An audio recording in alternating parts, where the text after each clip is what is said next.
Welcome to the Hollywood Scholar. I'm Jed Morgan, and it looks like the next addition to the long line of YA series to be bastardized is stepping up to the plate as Eragon is getting a Disney Plus television show adaptation. And I love this series. It's one of the earliest series I remember reading. One of my earliest memories is buying the third one, Bersinger, and reading it all in one day when I was 8. It spoke to a lot of the reasons why I got into reading, why I eventually got into writing so much, and my obsession with Greek mythology and mythologies like it. So much of who I am today is derived from how much I loved these books as a kid. So these are incredibly personal to me, some of the most personal books out there that I can fear adaptation of.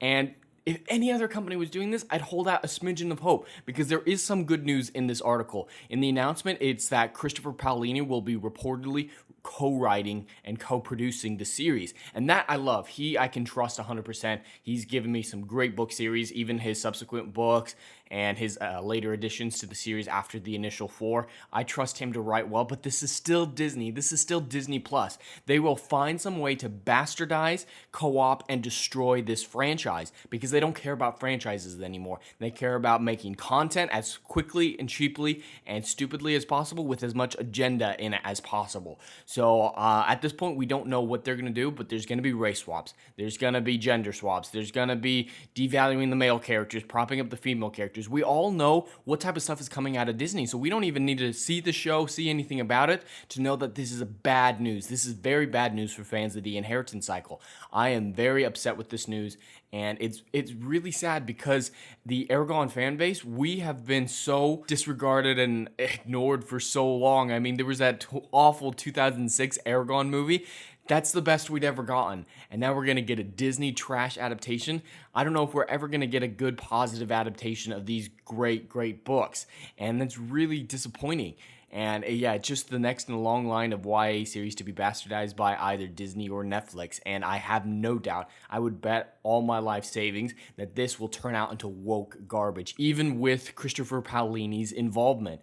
And yeah, that's 100% where I'm at. There's some other names that are thrown around in this article and articles like it about this Eragon TV series. None of them really stand out to me. None of them are really important besides the major involvement of Christopher Paolini. I can hope that he has enough say, but sometimes those are just honorary titles of like co-producing or whatever. It might just be an honorary title, but I have no doubt, even if he's majorly involved, that the Disney executives will force his hand in a lot of awful situations and totally bastardize and destroy it. Now, this is a fan movement, so I do have to shout that out. There was a trending deal with a hashtag remake Eragon, very similar to the restore the Snyderverse type deal or release the Snyder cut, so I have to call that out. That is a fan movement, and that I am happy about. I'm happy that Disney listened to fans for once, but it's still Disney. Any other company, I'd be a little bit happier about this. I'd have a degree of hope, but Disney Plus, I have zero hope possible.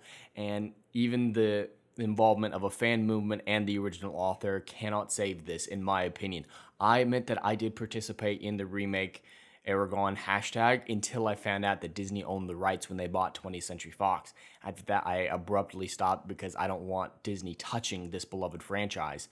And I just can't imagine a future where this is any good or worth anything to the fans. It's going to be really interesting to see how badly they bastardize it in the coming months when they start announcing casting and writers and their plans for it, if they're going to make it too YA, because this is still a rather mature story. I imagine this is as more of a older YA, not like a 12-year-old YA type series. If they make it, really cheesy, really young, I'm going to have a big problem with that as well. So there's just so many ways that they could destroy this story and make it so bad. They can tear it apart in a million different ways, and the only thing I trust Disney to do is to find every single one of those ways and exploit it to the utmost. But anyway, that's all I have for today. I'd love to hear your thoughts in the comments below. Please like and subscribe, and we'll see you in the next video. Anon.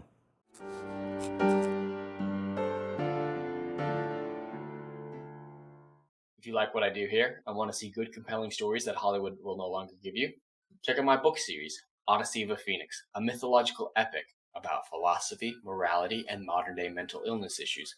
Books 1, Down in Flames, and Book 2, Apocalypse Then, currently on sale. Book 3, Kill the Dark, coming soon.